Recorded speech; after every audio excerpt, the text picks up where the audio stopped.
هذا هو الإسناد، وابحثوا عنه إذا أردتموه بالتفصيل في كتب القوم، واقرأوا الإخوان المسلمون أحداث صنعت التاريخ لمحمود عبد الحليم، وهو أحد زعماء التنظيم، زميل لحسن البنا، كتب 4 مجلدات في هذا، تجدون هذه الأخبار مبثوثة فيه.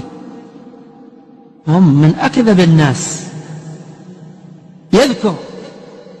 سأذكر لكم قصة واحدة موجودة في هذا الكتاب، ارجعوا إليه، أنا أحلتكم عليه، ولا تأخذوا منه حتى ترجعوا إليه. يقول: كنا إذا وقع الإخوان المسلمين في ضائقة مالية رفعنا شعار التبرع باسم القضية الفلسطينية. يعني تبرعوا لفلسطين، وهو لمن؟ لهم، لجيوبهم. صح ولا لا؟